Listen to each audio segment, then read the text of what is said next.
Hello, Seeker, and welcome to another exciting episode of the Learn True Health podcast. Today, we have a really interesting and fun conversation with John Gusty, who is the co-author of the book Red Pill Revolution. If that rings a bell for you, that's because I had another one of the authors of that book on the show recently, episode 526, Proof versus Toxic Propaganda, Navigating the Lies of Modern Medicine, How to Break Free, Achieve True Health, with Dr. Jeremy Ayers. So if you haven't already, definitely check out that interview. This interview, it's a bit of a little bit of a different perspective. We have with us John Gusty, who is not a doctor, but he is like you and I in that he is disenfranchised with the mainstream medical system. He takes a little bit of a different approach to it. He's a proud anarchist, which I always assumed that anarchy meant violence, that it was disrespectful, that it was chaotic, that it was something that tore things down, that didn't promote love and peace. My viewpoint of anarchy is, of course, what I have seen in the media, as we all have.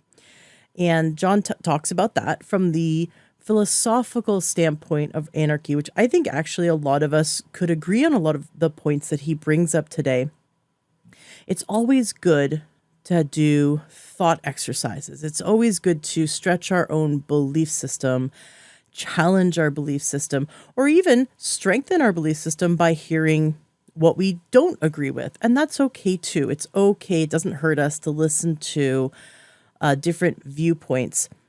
What John shares today, though, is about helping people have their anonymity, helping people have their sovereignty, especially when it comes to their health, and how the mainstream medical establishment, the pharmaceutical industry, the food industry, even the music industry, which is where he originally comes from, how it all is designed to control you, to profit from you, and in many cases, profit from your illness. I know I'm preaching to the choir. He does have some great ideas for solutions, and you can check out his book, The Red Pill Revolution, as well as what Dr. Ayers discussed 2 episodes ago, the membership site where they actually do have doctors that are holistic doctors that discuss natural solutions, their website being naturallybetterforyou.com. I want to make sure you know about my book. It's not just any book. It's not going to sit on your shelf. It's not going to collect dust. My book is where rubber meets the road. It's action. It builds you up and gets you quick results. So if you're tired of waking up cranky, sore, exhausted, if you're tired of having poor sleep, if you're tired of having brain fog, poor digestion, if you're tired of having that excess weight that kind of almost feels like water, just like your fingers it might be hard to squeeze your fingers and your toes and your ankles at the end of the day.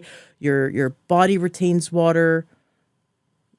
There's so many things I could mention that the simple, actionable steps in my book will help you to get to the root cause of and alleviate, because the actions taken in my book, the 33 different challenges that you can take on, even in a busy life, will support your body's ability to come back into balance and heal itself. You will have more energy, more mental clarity, better sleep, better digestion, better sex. You will feel excellent after going through my book. And you can skip challenges. You don't have to do all 33, but I do recommend that you take on at least one of the challenges each week. And you could take a week off. You could do 1 week a month. You could do it for 8 days. You don't have to do it for 7. It's up to you, right? And I lay out What I have seen work after working with thousands of people for over 12 years, after I have interviewed over 500 holistic health doctors, what I have seen work to support your body's ability to heal itself, I put in this book. And I made sure it was an action-oriented book so that you can get results right away. Go ahead and go to learntruehealth.com/addicted to wellness, or go to Amazon and type in Addicted to Wellness by Ashley James. Get the book and start doing the challenges. Please feel free to join me in my Facebook group, the Learn True Health Facebook group, and share with me your experience, your journey. I'd love to hear from you. And if you're looking for answers that are more personalized, please feel free to reach out to me. I do free 15-minute consultations. I do health coaching. I get results. And I also, if I don't feel that I'm a good fit for you, I will refer you. I've got a wide list of amazing healthcare professionals that are holistic, that get results as well in different fields, right, in different specialties. If I don't feel like I can help you, or I know someone who's better suited for you, I will send you to them. So please feel free to reach out and chat with me. I want to help you. Go to learntruehealth.com, and in the menu, you can select Work with Ashley James, and you will see the options at the very top for free consultations. Or if you'd rather spend a 90-minute one session with me, you can do that. If you'd like to hire me as your health coach, you can do that there as well. Thank you so much for being a listener, and thank you so much for sharing this podcast with those you care about. Together, we're going to help as many people as possible to learn true health. If this podcast has made a difference for you at any point in time in your life, please consider leaving a 5-star review on Spotify and or iTunes. That really helps me. A written review as well, if you can, on any of the podcast directories that you listen to my podcast on, mainly iTunes. I know they let you leave a written review, and I have hundreds of written reviews, but every time someone subscribes, downloads, leaves a 5-star review and also a written review, it boosts my podcast, which helps me to reach more people. And that's my mission, is to help as many people as possible to learn true health. So thank you so much for helping me by sharing and also by leaving a positive 5-star review. Thank you. Enjoy today's episode. Welcome to the Learn True Health podcast. I'm your host, Ashley James. This is episode 528. I am so excited for today's guest. This is going to be a really interesting conversation. John Gusty was in the entertainment industry for over 30 years, working with some of music's biggest names. And his wife was originally diagnosed with multiple sclerosis. Was this a misdiagnosis? The way your bio says originally diagnosed. Well. First of all, thank you for having me, Ashley. I think course. This is going to be a fantastic conversation as well. And we could probably kill the entire episode just talking about the word diagnose, because that's a huge subject, you know. And so yeah, I think any diagnosis should be treated like an opinion. Because that's really, really like at this point, when we're talking, you know, the medical industrial complex, if anyone is getting diagnosed within the medical industrial complex, I would take it as one man or one woman's opinion. And it's always best to seek multiple opinions before making an informed decision. We're definitely going to talk about that more. So you were in the music industry for over 30 years. Do some name dropping. What are some bands that I'd be impressed that you worked with? Oh, my goodness. Well, I was blessed to be on and in the Bon Jovi inner circle. Wow. For a good while. Worked on the Keith Urban team. Worked a little bit with Kanye West. Went around the graduation album period. Worked on the Dolly Parton team for a good while.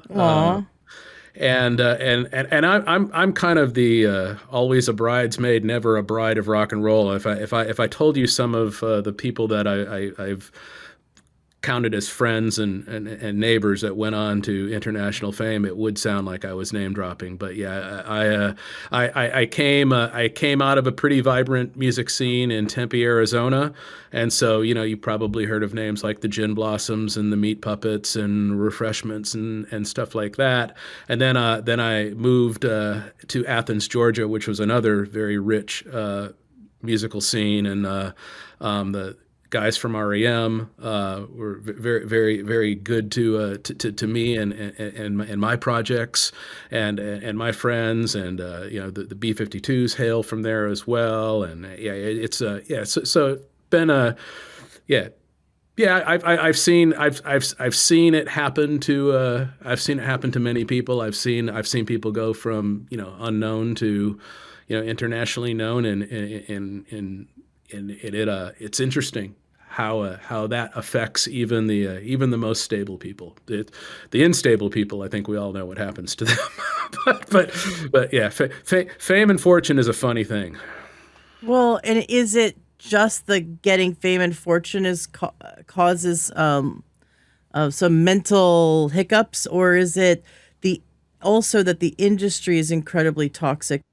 It's both. Yeah, yeah, Yeah. and I think especially these days, where society is just marinating in narcissism. I mean, Mm, they're just sometimes you're just drowning in narcissism. It's hard to get away from it, and I think pre pre-internet, because now everybody's a star, everyone's a everyone's a public figure, but pre-internet, it's a powerful thing to stand up on a stage and do the Jesus Christ pose and have thousands of people literally screaming for you. I mean, that, like I said, even the most stable person, I'll tell you, the guys in REM could not be more normal, stable, just good people. And I watched the toll it took on them, and it's a it'll mess with your mind. And how could it not? I mean, right.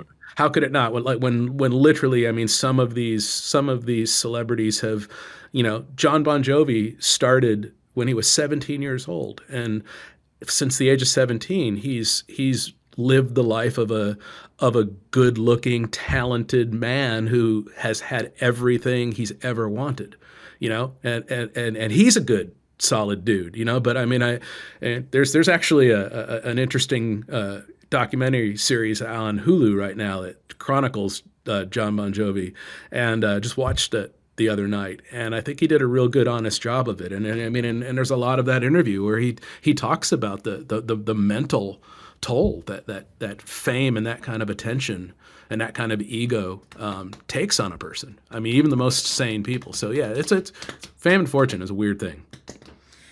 And so that in of itself, right? And then on top of that, you have a very toxic industry that's looking to profit off of these artists. And I see what comes out of Hollywood, for example, that now we have a lot of actors who started as children talking about how they were sexually abused in order to get a role. How even as teenagers or early 20s, how both women and men were asked to perform sexual acts on the director or on someone in order to get a role.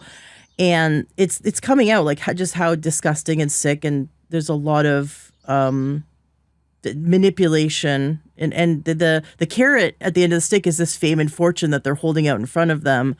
But yeah, so I can imagine that the music industry is equally as corrupt. Well, as is the medical industry, as is the food industry, as is, Hmm. any.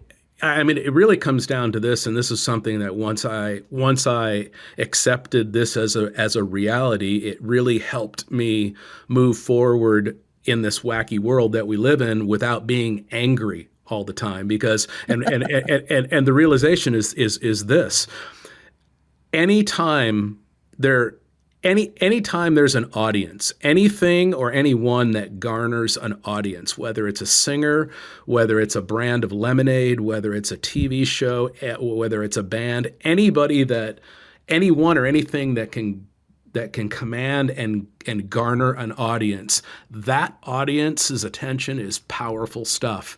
And I guarantee you right now, Ashley, you and I could make a blood pact and go, we're going to try to garner an audience and stay and keep the evil forces from attacking us or coming after us. And I swear, if we get an audience that gets to be a certain size,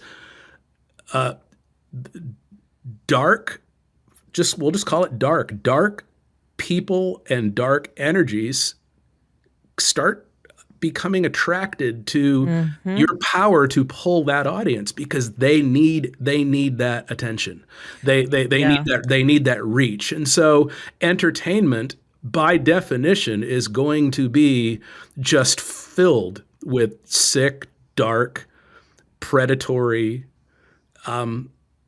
energies and people and intentions. By the nature of the fact that, like I said, anything that pulls an audience is going to be co-opted or attempted to be co-opted by those dark forces at some point. I have a personal belief that we're in a spiritual war, and I've seen it. I see it in the medical industrial complex. I see it in every aspect. We are bathed in this milieu of trying to take over your life and your mind and have you like the evil of the world is constantly trying to gain your focus, right? And get you to get off course. And also what their biggest strategy now is get you to believe it's no big deal.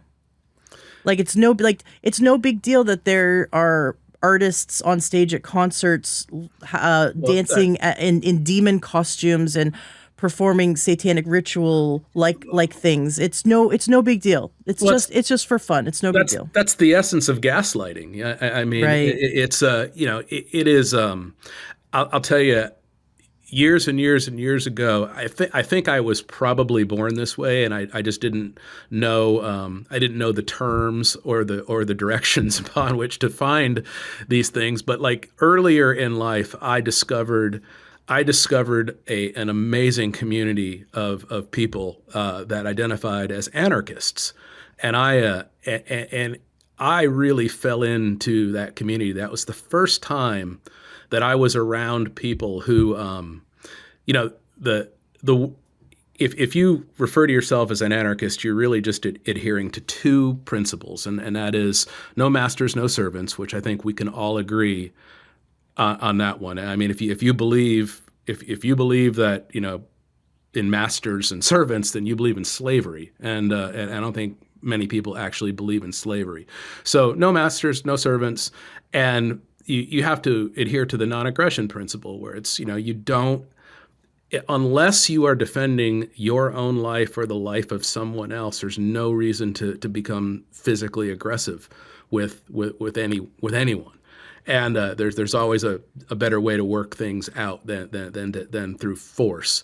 And when you are amongst other anarchists, the whole essence is you want to be accepted for your beliefs, and so you have to accept other people for their beliefs. So immediately there's no walls between anybody, because you can have two people standing in a room, and if they're both anarchists and they are violent, just disagree on everything, they're going to peacefully disagree.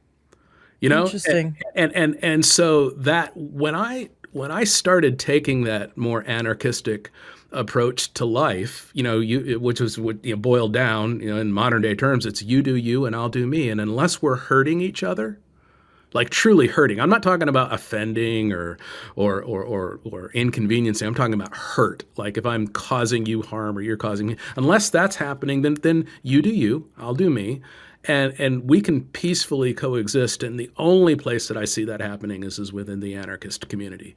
But it also let me let go of a lot of anger, because I think a lot of us are or were or will continue to be angry because we're just wanting to be heard and understood.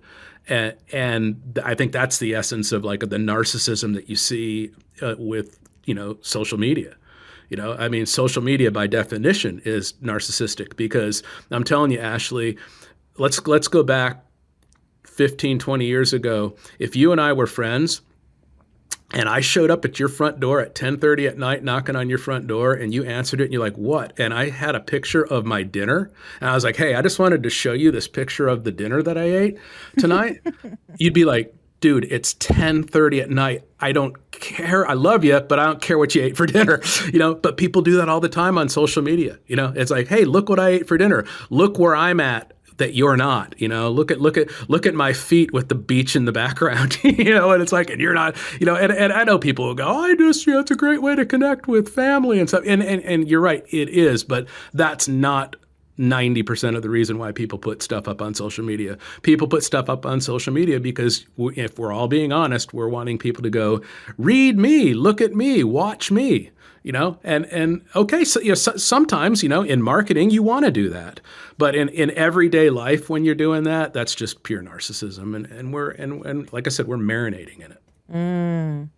I've never thought of anarchy in that way. I always consider, maybe I have to go look up the definition of anarchy, but I always thought it meant people who want to create chaos. And I'm thinking, like the Dungeons and Dragons version of like your chaotic neutral and your chaotic good. And like, I'm just thinking like anything with the word chaos to me is anarchy. That's just how the mainstream media creates it. That's how, your Fox News, your CNNs, your cable news religions, that's how they portray it, because the last thing in the world that they want, and when I say they, I mean the statists, the people who the corporate statists. The last thing in the world they want, their biggest enemy, is individuality and personal creativity.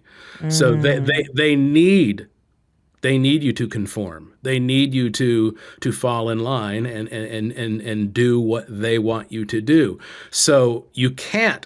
Anarchy is their biggest fear or enemy, because in anarchy there isn't. Again, I'll phrase it another way. I'll just ask you a really simple question, Ashley. Do you think that person A?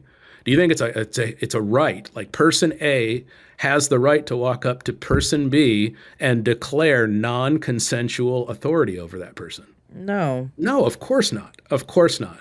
But we're gonna watch in just 6 short months. We're gonna watch our friends and family all take part in the next season of America's Next Top President, and they're actually going to willingly go back into they keep going back into this it's a abusive relationship with it really is. It's like how many times, let's stick with the abusive relationship analogy. How many times does he have to cheat on you? How many times does he have to hit you? How many times does he, like how many times are they going to talk about education, the economy, the foreign policy, nothing ever. The religion of statism. I dare you to cite one example that the religion of statism has improved. Like name anything that it's improved. Is food gotten cheaper or healthier? Is water cleaner or free? Or the only species that I know of that puts a paywall between us and water, which is essential to even be alive. But I mean, nothing ever gets better. But we're gonna watch. We're gonna watch our friends and family go and ask for more of that abusive relationship. When I was about 11 years old, my mom popped a tape into I was sitting in the back seat. I actually have a memory of this. She popped this tape in that her friend lent her, and it was a health lecture by this doctor. And my eyes were opened. That day, my eyes were opened. And I didn't know this guy's name. For years, I didn't know his name. But what he said stuck with me. He grew up on a beef farm in Missouri. And he watched as him and his family fed nutritional pellets to the calves and to the cows that contained many vitamins and minerals in order to keep those animals super healthy so they never got sick. And he said to his dad, why do we give animals nutrition to keep them healthy, but we don't eat them ourselves. And his dad said something like, "Shut up, boy, and get back to work." But Yeah. he ended up he actually ended up putting the calf pellets in his pockets and munching on them, and he found that some of his health issues at a young age, some of his health issues went away when he started to eat the calf pellets, because he had a nutrient deficiency. He wasn't really aware. He was just going, well, if it's good for the calf, why can't I have it? And then he started to see stuff get better. He went on to become a naturopathic doctor and a research scientist and a large animal vet, and he has a degree in pathology and soil agriculture, and just really amazing research scientist. And I found him. This was like God's path for me. I found him years later, and he became my mentor. But I heard his lecture when I was 11, and it shaped how I saw the world, because he said, the system is corrupt, is designed on purpose. We keep animals healthy so that your burger only costs $2. If we treated animals the same way we treated humans, your burger would be $100, right? So it's a for-profit industry. Both systems are for-profit. Keep animals healthy, for profit. Keep humans sick, for profit. Everything is designed for profit. And as long as you understand that you're never, if it's profitable to keep you sick, you will never find healthy food. You will never find, you'll never find doctors that are even trained to help you be healthy, because since over 100 years, doctors have their education has been dictated by the pharmaceutical industry. And this isn't like whack job. This is proven history.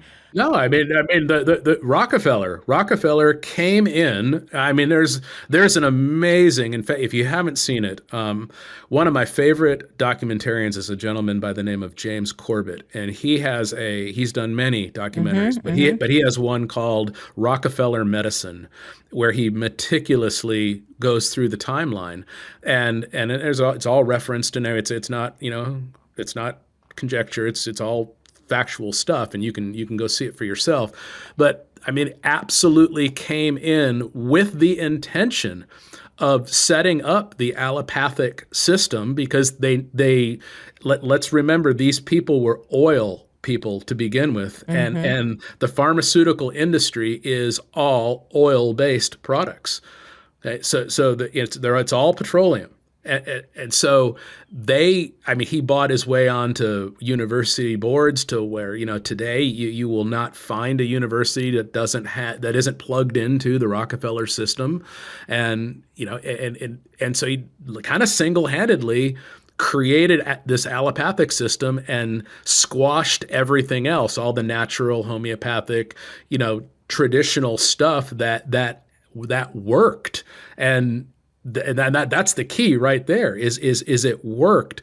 And but he set up a system that has only they've got only three tools in their tool belt. They're going to cut you, they're going to burn you, or they're going to drug you.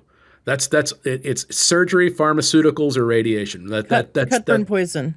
That's all they got. You could go into a doctor today with a sore elbow and just say, "Hey, my elbow hurts," and I guarantee you're at least going to get drugged.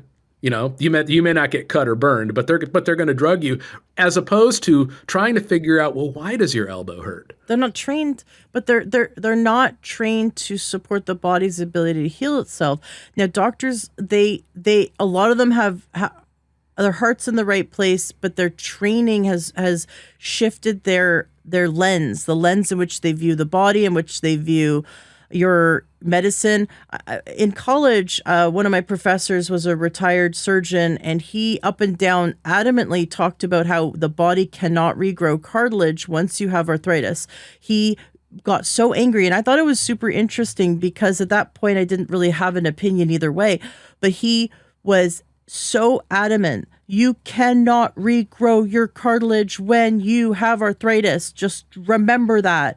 And I'm like, okay, weird, but okay.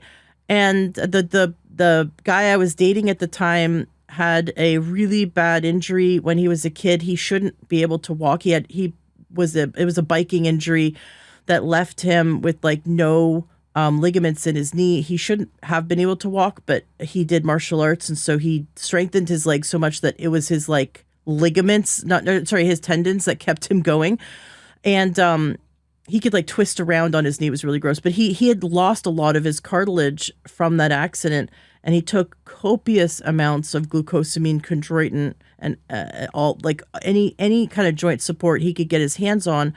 And I watched him get better. I watched his knee get better. I'm like, oh, that's interesting. Why is this doctor like so angry about this and so like adamant? You cannot heal yourself. You cannot heal yourself. And he just over and over again wanted to pound into our heads that we couldn't heal ourselves. And then I watched it happen. And now I've had many of my clients over the last almost 13 years regrow their cartilage and their body. Your body can heal itself, but doctors are taught that your body cannot heal itself on many levels, and so they want to pass that on to you, right? They only know what they know, and they're coming at it. They're also taught that I take issue with the whole being told you have something. I mean, got told you have arthritis. I don't believe that arthritis is a thing that you have. Everything is balance and toxicity.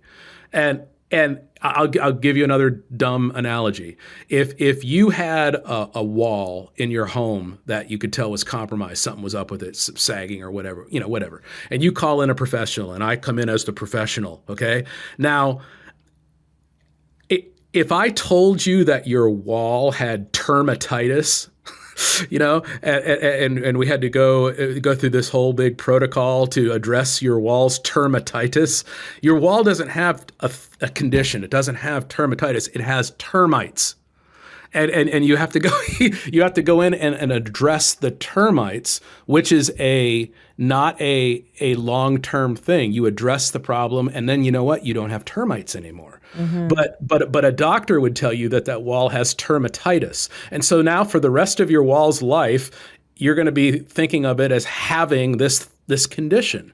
And you see what I'm saying and that's kind of circles back to what, the topic of diagnosis is like people get told that they have these conditions, and it's. I'm not saying that conditions don't exist, but I hope my wall analogy made sense. The wall didn't have termititis. Termititis isn't a thing. Having termites is a thing, but termititis is not a thing. It's just a word that I made up. We have symptoms. So we have symptoms.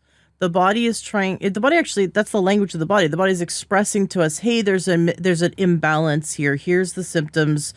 And if you could read the symptoms, which like, my doctor that is my mentor, he talks a lot about this. The body speaks in symptoms, and we need to give it the nutrients it needs. We need to stop doing the things that are causing more damage. Like there's certain foods that cause more damage, certain lifestyle choices that cause more damage. We got to stop doing that. So stop putting fuel on the fire, give the body all the nutrients it needs, healthy food, and start doing the lifestyle changes that support the body's ability to heal itself, and then get out of your own way because their body wants to heal itself.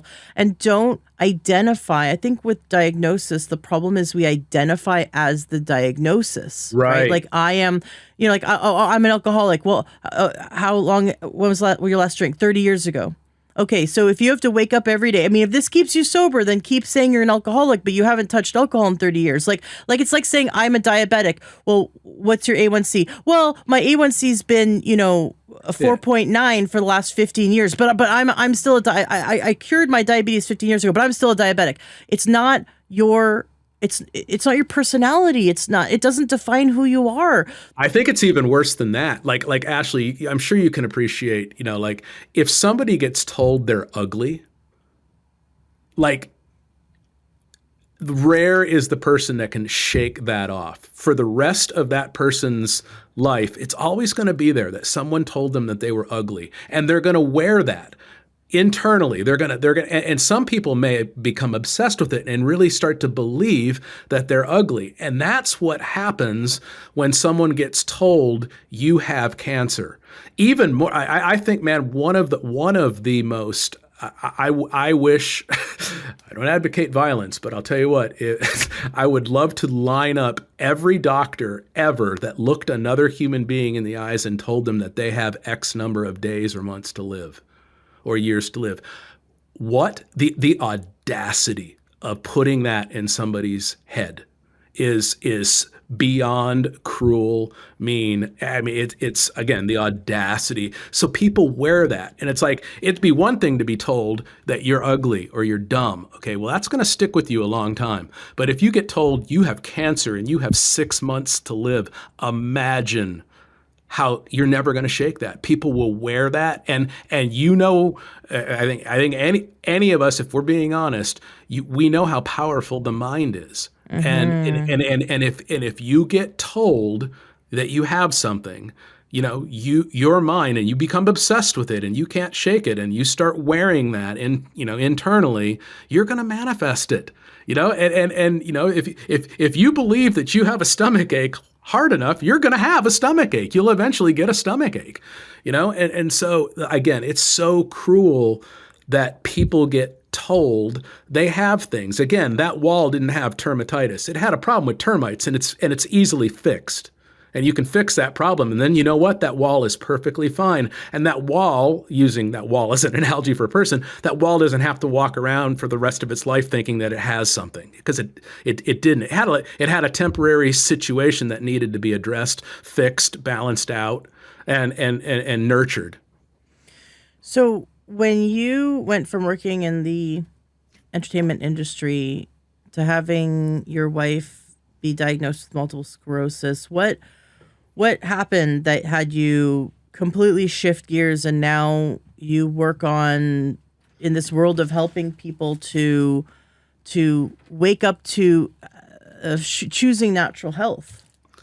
I think I've always been, the way that I'm wired is I don't like to see, I guess I'll put it this way, I just don't like BS. I don't mind. Who does? I can deal. I bet, yeah, but I really don't like it. And if you're gonna take part in the art of BSing, at least be good at it. Because there are some people who are really, really good at it. There are some politicians and some people in preachers and stuff like that who are really good at getting up in front of people and just BSing them. And it's a gift. Salesmen have to do that all the time. And but I got to the point when I've been a relatively healthy person my entire life. I didn't, I never go. Well, definitely would never go to a doctor at this point. I'd never go to a doctor. Never put myself inside of a hospital. But earlier in life, I didn't have any issues, and so I didn't interface with the medical industrial complex at all. And then when I got involved with my wife Dawn, she's my girl. She's we became a couple, and so her issues became my issues, and I quickly I'm also I'm a digger and a question asker, and so I'll get in and I'll start digging and asking questions, and my wife is completely the opposite. My wife is a used car salesman's dream come true, and I love her to death. But she's very she trusts. She's a very trusting person, and I started going to her medical appointments with her because she was walking with a cane at the time, and things were kind of getting progressively worse. And I just partly because I'm her husband, partly because I am who I am, I kind of saw her not asking questions, so I started asking questions, and not slowly, I quickly became her general contractor. And we didn't go to any appointment. I went to every appointment. I kept all the notes. I asked the questions. I led the initiatives, and it became very apparent very quickly that a lot. And you'd mentioned earlier that there are very good, well-intended people that work inside the medical industrial complex. I get it. I think there are very good, well-intended people who work inside the government school system, that really just want to teach and take care of kids. But once you get inside those systems, you Mm-hmm. realize I'm not allowed to teach. I'm not allowed to discipline. I just got to read this script. And that's exactly what people inside the medical industrial complex are doing. They're just reading the script. You don't even see a medical professional anymore without a tablet in their hands, because they sit down with you and they go through these algorithms. If this, then this, then this, and their diagnosis is whatever that algorithm spits out, because they have to, for legal reasons, stay in certain lanes. And they can't, they're not allowed to be creative. They're not allowed to be adventurous. They're not allowed to be bold. They have to stick in these very pre-drafted narratives and lanes. So mostly for legal reasons, because you can't just have doctors doing crazy stuff, and nobody wants to get sued. So I saw that, and it just made me mad. It was like, the goal when you take your car to a mechanic, the goal is to get your car fixed, right? And we can all relate to that. And we're all over that mechanic in that garage. It's like, yeah, I want my car fixed. I want my car fixed. And the mechanic comes back and goes, well, I told you it was this problem, but once we got in there, we found another problem, and they can take you over and they can show you the carburetor, and you can make a decision whether you want to replace it. I mean, like, we treat cars and car repair that way, but we don't treat our body and our body repair and maintenance that way. We've been, I think, at least here in the States, we've been raised and programmed, if you will, to just blindly trust the people with white coats and letters after their name, as if they have some divine bit of knowledge that you or I don't have. And I said earlier in this podcast that I wish people would treat diagnosis more like an opinion, because Dr. A may diagnose you with this, but Dr. B might see something completely different. Well, and misdiagnosis is very common. They've done studies on this, that it's so common that you should seek multiple, not just a second opinion, multiple opinions. And a really important thing to say is that go outside of the network, because a lot of times people get a second opinion by a doctor in the same clinic or the same hospital or the same clinic network or the same hospital network. And that second opinion, that doctor will never contradict a doctor that's basically being paid by the same boss. Well, I'll tell you another trick too, and this is something that I've done for years, is just go in as a cash pay. First of all, it's way cheaper. I mean, whenever you see dollar amounts on any sort of medical bills, those are insurance numbers. Let me tell you a quick story. I've got two boys, and both of them were avid soccer players. One of my sons, one time, his knee got twisted up, and we had to go get an X-ray. And so I knew where the radiology place was, and I called him up and I said, I need to make an appointment. And they were like, who's the referring doctor? I was like, there is no referring doctor. You're a radiology place, right? That's the service you provide? Yep. Okay, well, I want to make an appointment. So they made an appointment. We went in there. First thing they ask me when I get in for the appointment is can I see your insurance card? I was like, there is no insurance card involved in this. This is an X-ray. Do you use your auto insurance to buy new tires or put gas in your car or get your oil changed? No. The insurance is for major catastrophic shit. I'm sorry, catastrophic things. And so we go and we get the X-ray done. And I come back out and I go to pay the lady and I ask her for the price, and she has to look up the price. And because of course they don't have a menu of prices because they don't actually deal with the prices. They just pass it all on through the insurance. So she comes up to the price, $39.95 to get an X-ray done.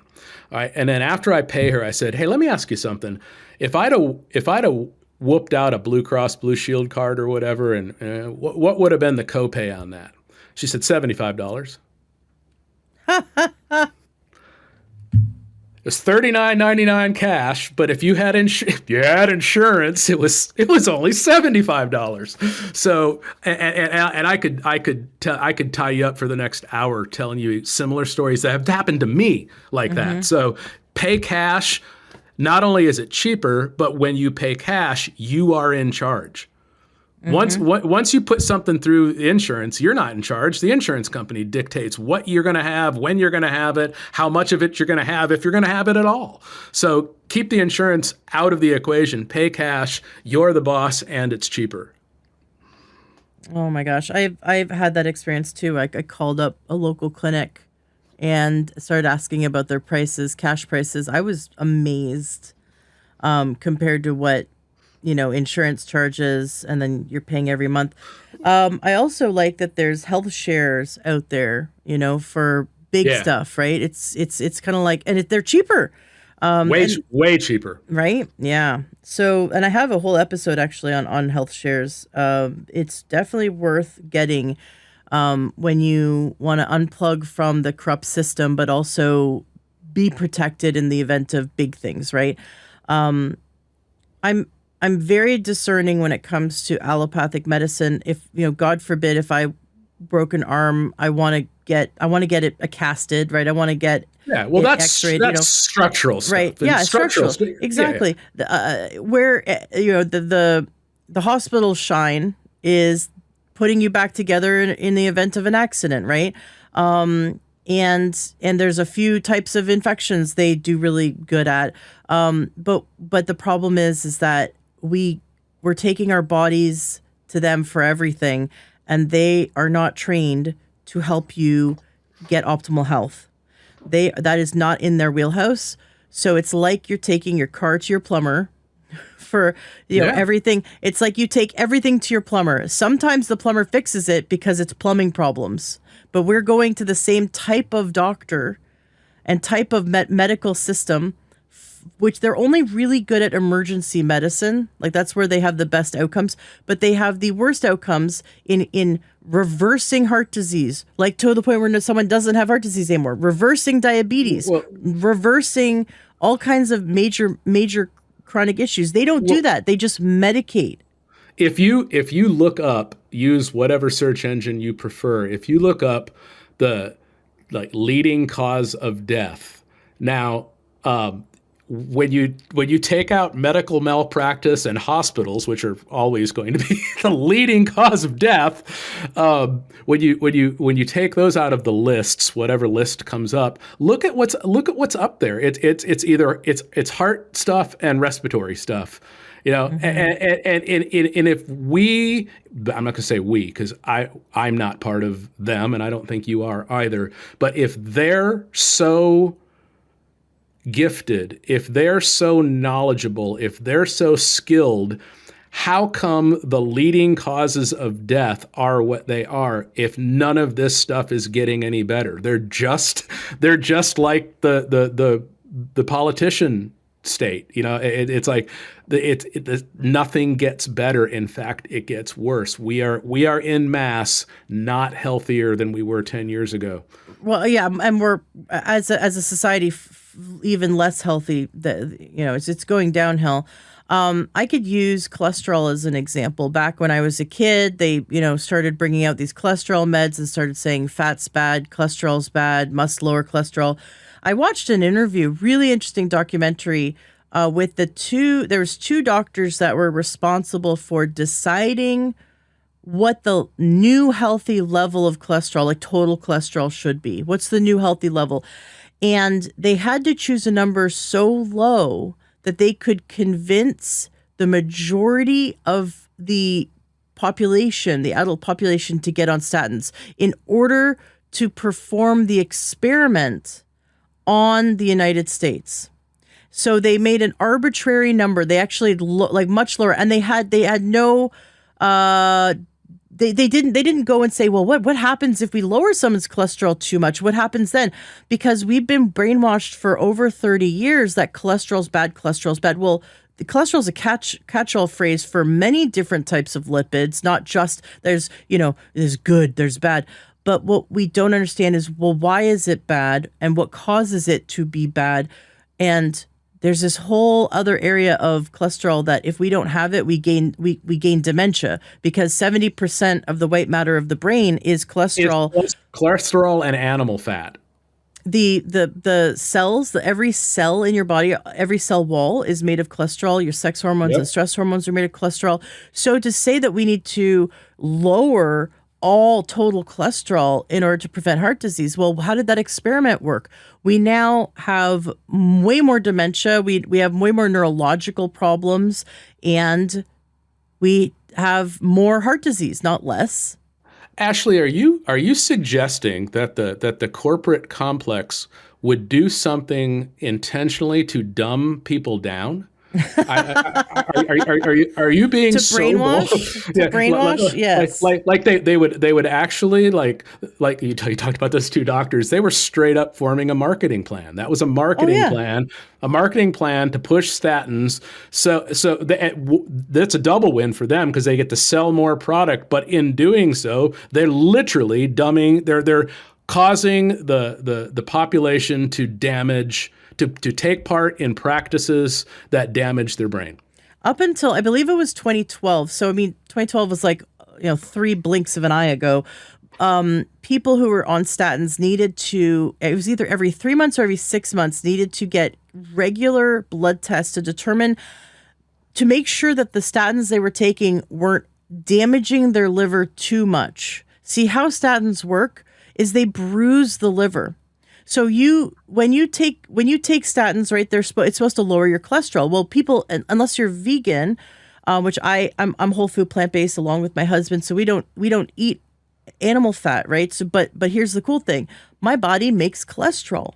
My body makes it. My liver makes it. I could go on a potato diet. There was this one guy who ate potatoes for a year. His body made cholesterol the entire time. So we make cholesterol whether we eat it or not.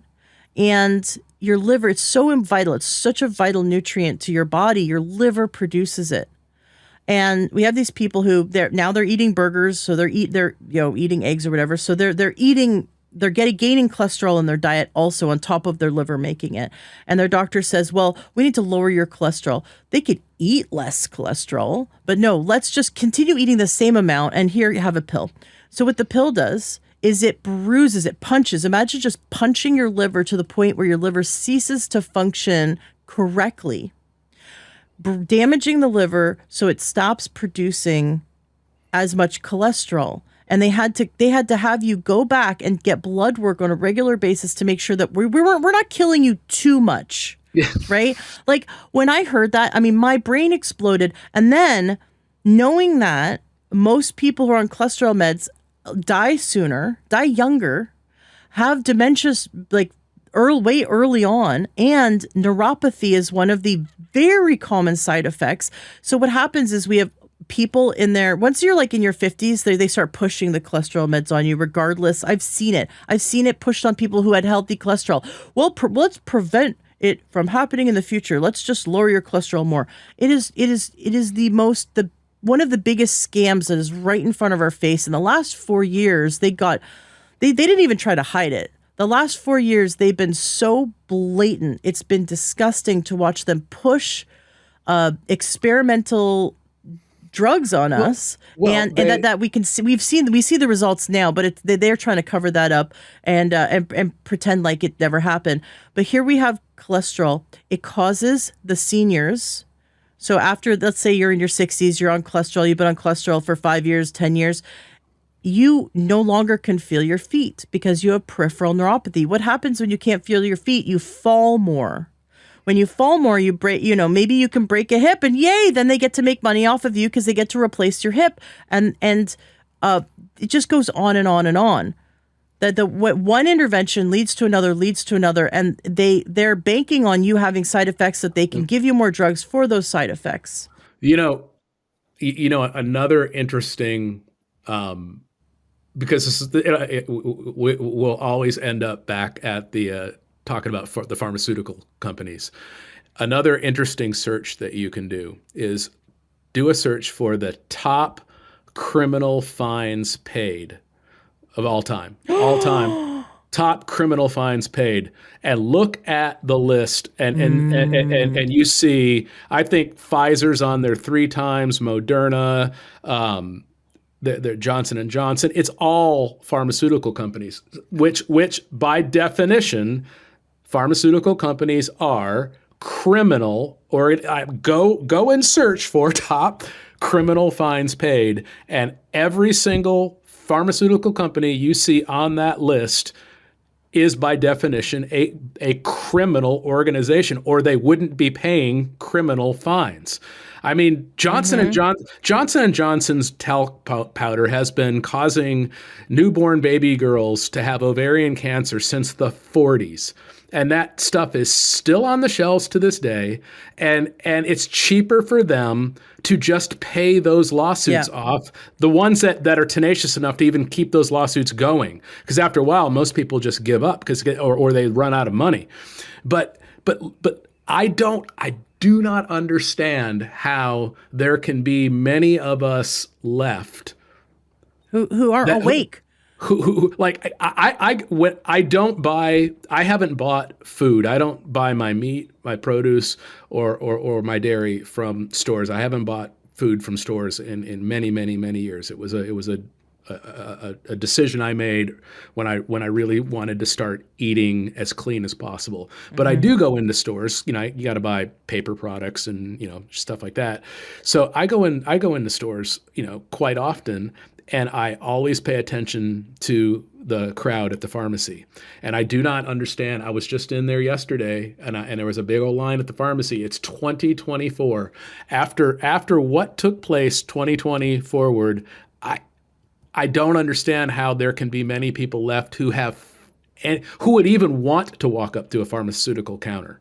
Yeah. Knowing what we know now. I mean, all of the lawsuits and all of you mentioned how blatant they've become. They don't care. At this point, they know that there is enough people out there that call it still being asleep, whatever term you want to put on. They know that there's still enough people out there who feel that they need those pharmaceuticals to get them, I don't know, through the day. I don't know. I mean, to me, I've always noticed that the reason why most people take pharmaceuticals are for pain, for anxiety, or to sleep. Those seem to be like the big and reasons. It frustrates me because I help within 1 month. I can help my clients that come to me with those problems. We can get you within a month. You'll be either significantly less pain or out of pain. If you do what I say, I'm going to give you a list of things to do. You're going to go do them. Not going to be in pain. You're going to be sleeping amazing, and you're going to have lots of energy. And we're going to solve that depression problem, and especially anxiety. I have a technique I teach. I can help you turn off your anxiety in less than 90 seconds. And if you Google my name and anxiety, you'll find lots of, I'm interviewed lots of interviews where I teach the technique for free. But I have a whole system that I can get people out of anxiety, feeling amazing, sleeping great, lots of energy, no pain. And there's zero drugs involved. But we're masking. If we're masking the symptoms, the body is speaking. Imagine if you took a child and the child was saying, I'm hungry or I'm tired. And instead of you feeding it when it's hungry and letting it sleep when it's tired, you told it to shut up and you shoved a pill in its mouth. That's what our body is crying out, like a little child saying, I need this and I need that. And you're saying, shut up, take this pill. We're gonna suppress that symptom. We're gonna suppress it and keep suppressing it. But the problem is, people don't know. They don't know because they've been raised in a system. And it's like Plato's allegory of the cave. If you're raised in a system where we trust the white coats, and it's a really feel good, warm, fuzzy feeling that it's like we're still children looking for a parental figure. It's such a warm, fuzzy feeling. If something happens to my body and I'm afraid because I don't know what to do, I can just go to this doctor and they're going to take care of me because they know what to do. And that's such a warm, fuzzy feeling. Why do you think that there's still people like at this point? I'm just curious. You're like, if you had to put some sort of explanation, what do you think might be going through the mind of someone who still trusts that after? I mean, how? I believe people choose the what's like cognitive dissonance, right? I believe they choose you're choosing your reality because the alternative is too traumatizing to actually wake up to that every system of government, every system that we are surrounded by that controls our lives, that we can't trust them, is too scary, right? Like when you start waking up to how corrupt governments are and how corrupt, like especially like the military industrial complex, how corrupt and it's not just our government, it's every government, right? But it will bring you to tears if you really are fully aware of the atrocities to humanity, in the education, in how our whole, you could go down that rabbit hole of how, just like the medical complex, our education industry has been rigged for about 100 years as well. It is designed to separate the children from the family and have the government raise the children instead of the family unit. And we're breaking up the family unit on purpose because we are much more we are controlled sheep. We are controlled cattle. If we can take the children away, and they are away from their parents and being taught in these brick and mortar buildings, more that they spend more time with strangers raising your kids than you get to raise your kids and influence your kids. And I have a friend who goes, well, I'm okay with putting my daughter in public school because, we have a really good relationship, and I believe that, the time I spend with her, I can help shape her. Okay, so the hour you spend at night with her, the quality of the 1 hour versus the 7 to 8 hours that she's with strangers, and then your weekends, right, where you're doing chores and kind of catching up on life. So that's when you get to influence your child versus what they're going to learn from their peers and learn. So anyway, I know it sounds like I'm going off topic, but what I'm trying to say is it's so painful to awaken to the realization that we don't have this warm, fuzzy. It's like they've replaced their God with, worshiping this system that they live in, right? When you realize that it's everything is corrupt and everything is evil, and it's like, for me, it's like going to Mexico. Here you're innocent until proven guilty. You go to Mexico, you're guilty until proven innocent.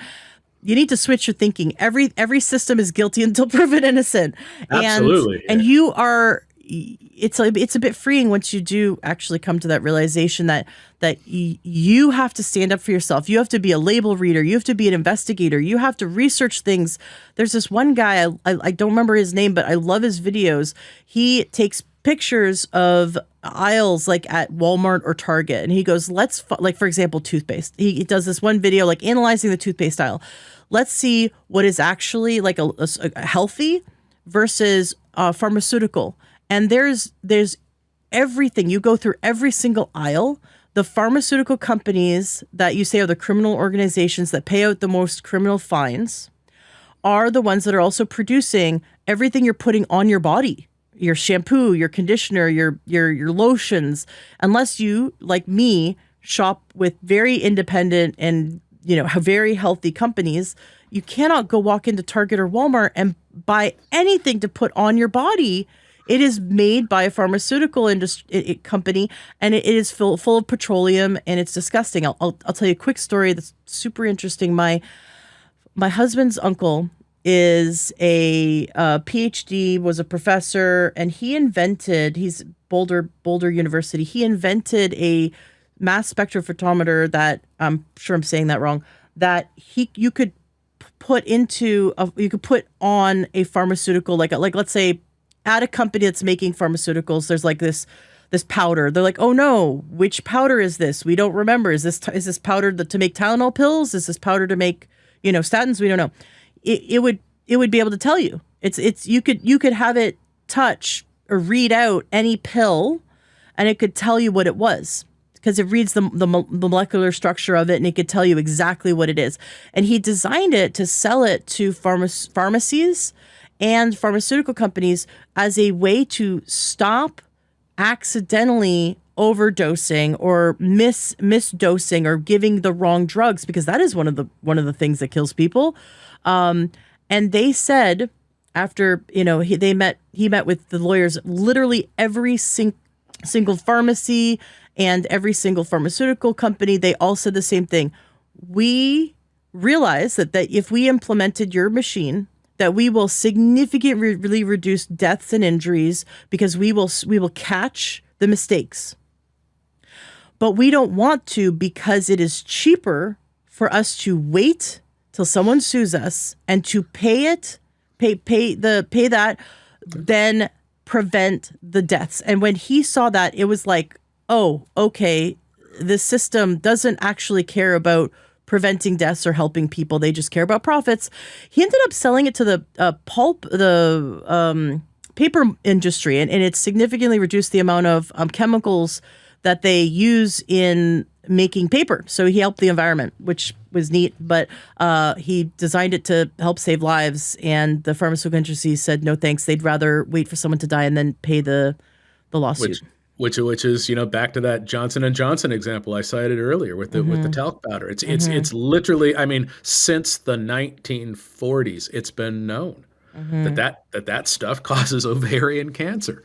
And it's just cheaper for them to pay the lawsuits. And so why in the world? I will always go back to the abusive relationship example. It's like, why would anyone want to continue in that abusive relationship unless, like you said, it's just easier to turn a blind eye to it and go, he's not cheating on me. He loves me.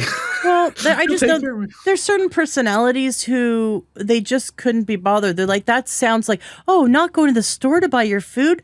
No, I'd rather just go to the store, buy my food. And I know that I'm eating some chemicals. It's okay. I just couldn't be bothered. I have friends like that. I'm not a lot. Most of my friends are like me, but I have friends like that. I have family members like that who they're awake a little bit, but they're like, no, that's too hard. I don't have enough time, energy, mental capacity. I'm okay living in this corrupt world and just kind of going about my business. You and I, there's about 10% of the people that we're called mismatchers.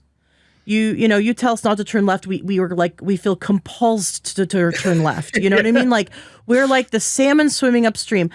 And you have to be the salmon these days to not become a statistic. And I've said this dozens of times on my show, but if you're tuning in for the first time, look at the statistics. 1 in 3 people have cancer. 1 in 3 people have diabetes or pre-diabetes. Look at the rates of the diseases. If you want to achieve, if you want to get that Darwin Award to become one of those statistics, go ahead and keep doing what the masses are doing. Statistics are, what is the average person doing? Go through that drive-through. Go eat that fried food. Definitely don't exercise. Stay up late. Drink beer. Do what everyone else is doing. You will become a statistic. Congratulations. There's your reward, right? And I can talk like that because I did it. I did all that, and I gave myself diabetes, and then I got to ungive myself diabetes and reverse it. And I had about 5 other medical issues that I resolved using lifestyle, natural medicine. And so I see that you can turn, this quote unquote diagnosis, this disease on and off based on your choices. But you have to be a salmon. You have to swim upstream. You have to basically do it opposite of what the average person is doing. And you are more likely to not become a statistic. So go to bed early and wake up early and go for that run or that jog or that walk. Drink plenty of water instead of coffee. And by the way, if you drink plenty of water, you won't need coffee. You'll be on top of the world because reduced water intake leads to a reduced energy production. And then we end up going for caffeine and alcohol and sugar, which reduces our ability to produce energy more. And that keeps us on that vicious cycle of being addicted to these over-the-counter substances that are socially acceptable to be addicted to, but that deteriorate our health even more. So I know I'm on my soapbox because this is one of my favorite topics, which I see as yours as well, is helping people to awaken to the fact that they have the power.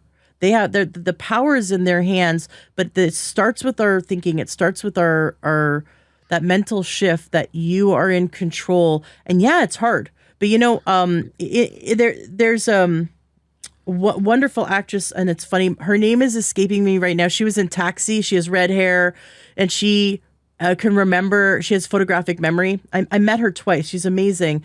It's so funny. I'm forgetting her name because she has photographic memory, and she has like Is she it could. is it is it Leah Pearlman? No, it's anyway. Her name. She's red hair, and she's in Taxi, and she says she has this great speech about this. Choose your hard. Sitting on the couch, drinking your beer, it's like you're choosing your hard. Your hard is you're giving yourself disease. Oh, because if you're sitting there, I don't have enough energy to go for a walk. You know what? Mitochondria produce more energy when they're stimulated by movement. So if you go for that walk around the block, you'll actually be stimulating more energy and you'll have more energy afterwards, right? You might be fatigued from going for a walk, but you do it every day, twice a day.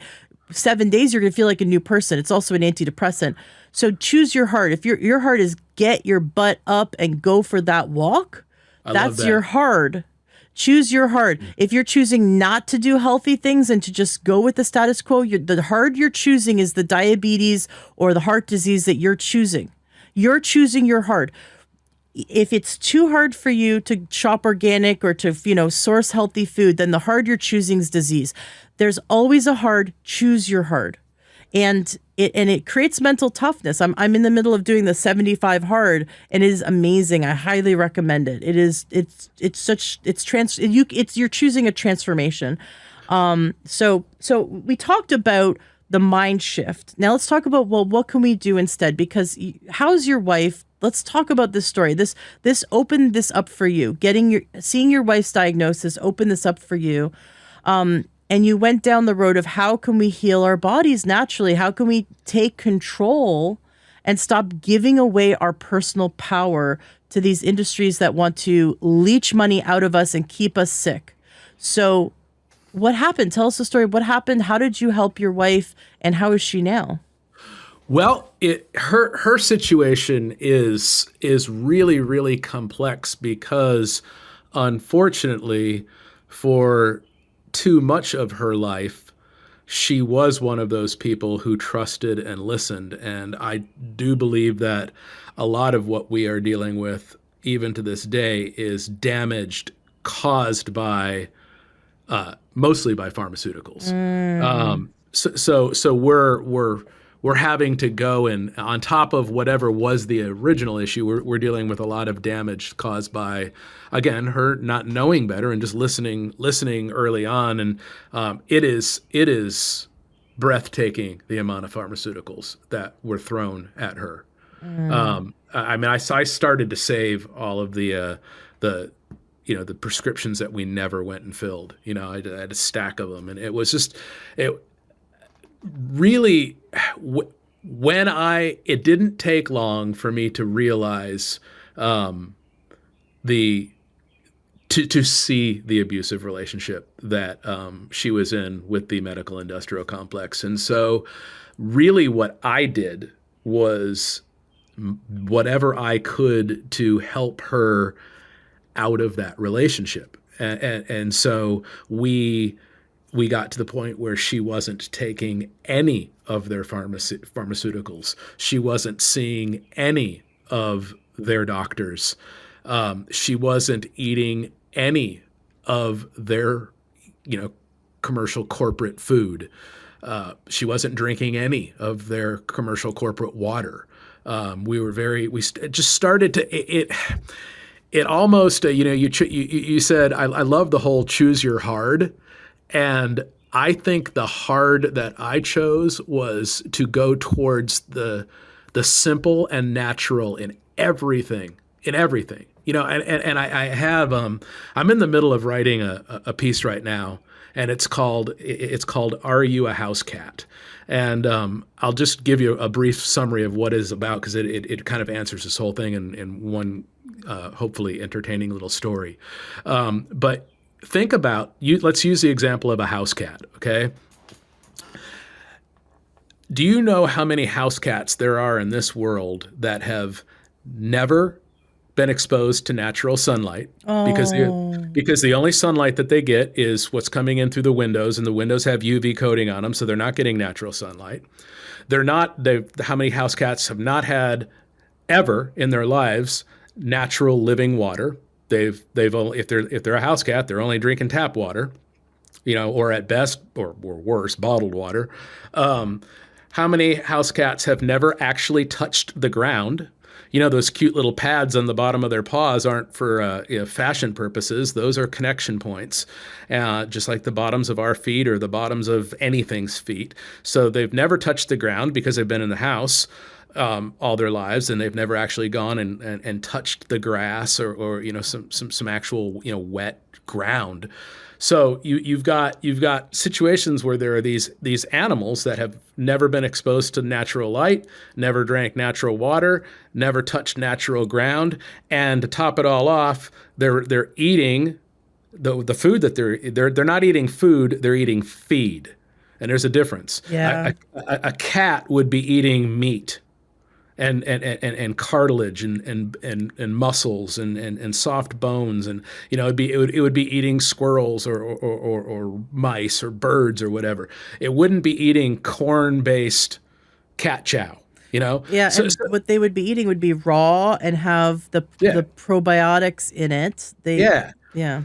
So using that example of a house cat that's never had natural light, natural water, natural food, touched the ground. If you can be that, if you can imagine that house cat situation, imagine how many humans are in that exact same situation. Oh, Who they, they're, we've been taught that the sun is bad. So we wear sunglasses and we tint our windows, and we've been taught that the sun can give you cancer. And that's a whole other topic, and we don't have to get into that. But people aren't exposed to natural light. They're not drinking natural water. They're not consuming natural food. They're not, we are walking. We are like walking human batteries. We are electrical beings. We have to discharge, or we're holding charge all day long. I mean, because we're like an antenna, and so we have to discharge. Which is why anybody that's ever walked on a beach or stuck their feet in some water, you can almost feel your body just going because you're discharging, because you're gathering charge just because of all the electronics and frequencies and stuff that just exist in the airwaves around all of us at all times, especially people living in really densely populated metropolitan areas are just baking in charge. So for us, it was really, we chose our hard, and our hard was going passionately towards the simple and the natural. You want vitamin D? There's this thing in the sky called the sun, and we try to be in it as much as possible. We have lots of ground, and we touch it all the time. When we do eat, we eat natural things in their natural form. Like I don't eat things that come out of packages. I don't. I had a wise person tell me one time, before you shove something down your pie hole, take a look at the shape and the configuration. And if you're about to put a triangle chip that is bright orange, fluorescent orange, ask yourself, does that exist in nature like that? Well, of course it doesn't. So you probably shouldn't put it in your mouth, because it's not natural. And that's helped. That's helped a lot by, what we didn't do improved her situation probably more than anything. It's probably the reason why she's still alive today. Was we stopped with all pharmaceuticals, and we didn't listen to the corporate narratives. We listened to the natural narratives, and when I say scientific. I think that science, I know that science is a discipline. Science is not a group of people. Science is no different than fidelity or honesty. It's a discipline. And there is a way to do something scientifically. And so we run things through that metric. Is it scientifically and biologically sound, what we're doing?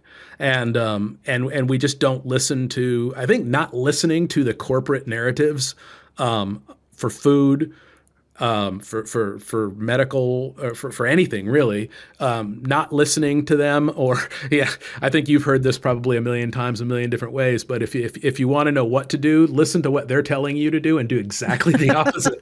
You know, and yeah, and you will most certainly be better off for it each and every time. But you know, but in all seriousness, it was really what we didn't do and what we stopped doing that really started to turn things in a better direction for her. I love it.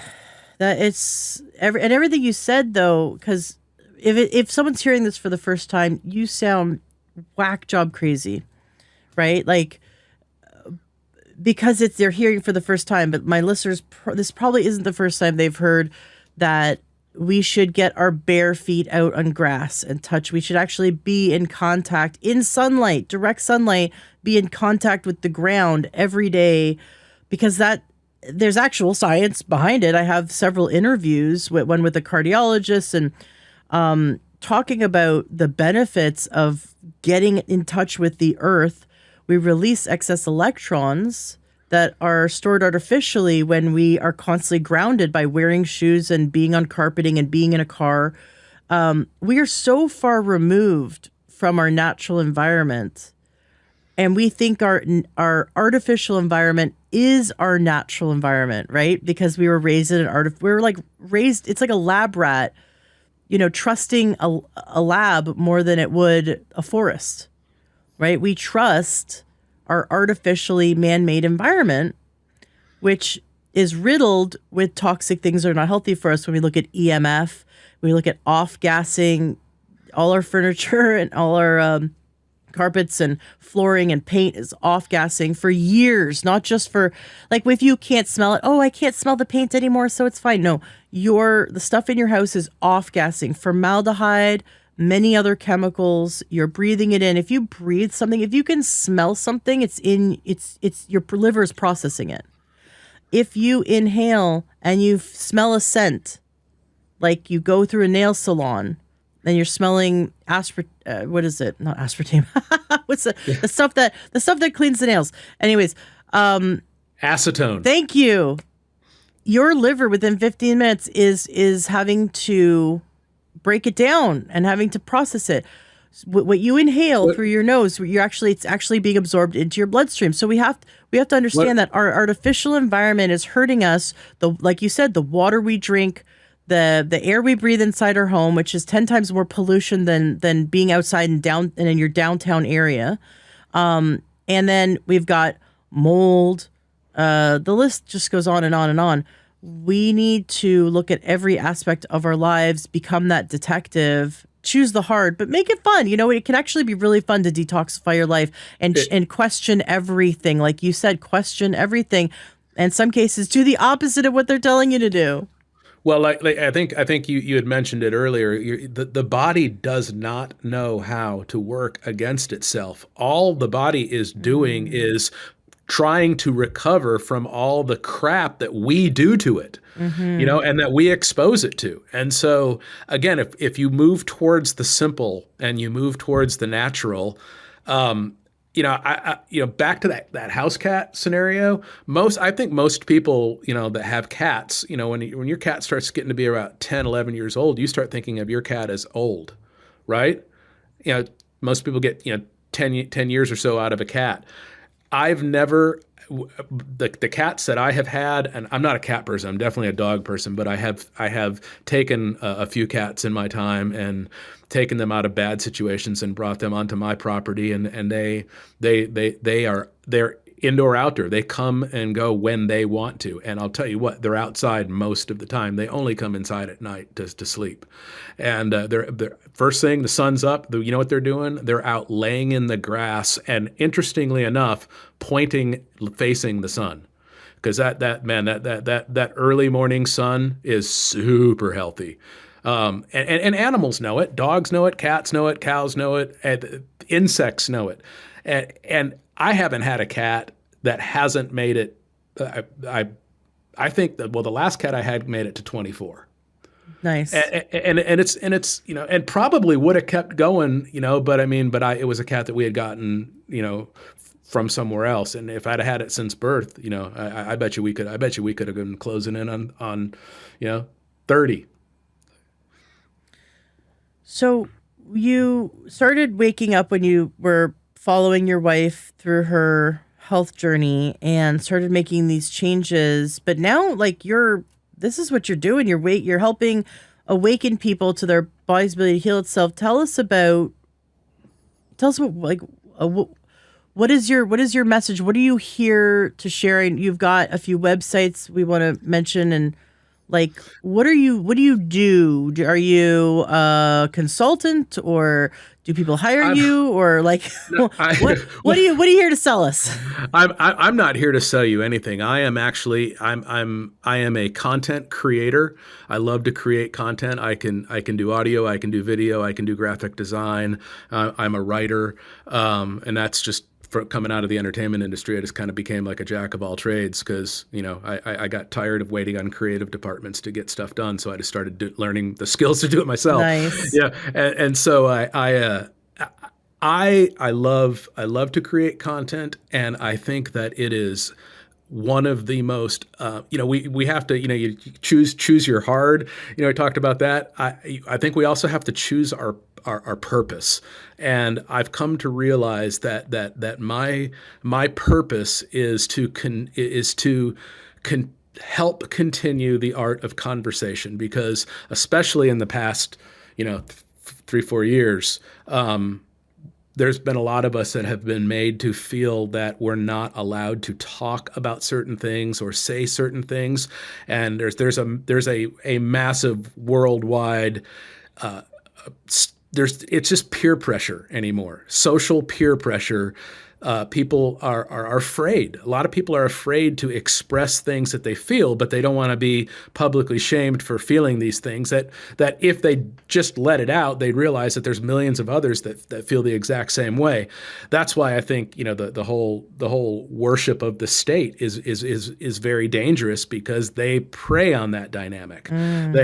So I create content, and with my wife's journey, I developed what's turned out to be a lifelong friendship and relationship and business partnership with a gentleman by the name of Dr. Jeremy Ayers, who I believe you're going to be talking to, if my notes are correct. Yep, looking forward to it. In a couple and Jeremy's over in the UK, and he is someone that I encountered. I was at a convention in Acapulco years ago, and crossed paths, and we just had enough common ground that when you meet somebody and it just clicks. Well, we just clicked, and he fully invested himself in my wife's situation and has never let up. And it's probably been 10 years now that we've been together as friends and business partners.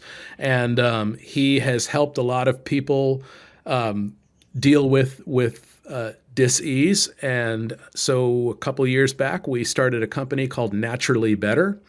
And if you go to Naturally Better for You, and you can spell that however you want. However, I prefer the way Prince would have done it, with the number 4 and the letter u.com. But yeah, naturallybetterforyou.com. There's a little taste of kind of our world, what we do. And there's, earlier you'd mentioned, like, what are some things that you can do to take back some of the sovereignty and individuality? If you go to that page, there's a couple of downloads there, and one of them is the Naturally Better Red Pill Revolution Anti-Dependency Suggestion Guide. And it is, nice. I had a lot of fun putting this together, and it is chock full of things. My goal with this was to have even the most seasoned skeptic look at this and go, oh, I didn't know that, or, oh, that's interesting. That's cool. I hadn't heard that one before. So hopefully there's lots of that in this guide for, it's just things that any of us can do in our everyday life to stop giving away our power and our attention and our money and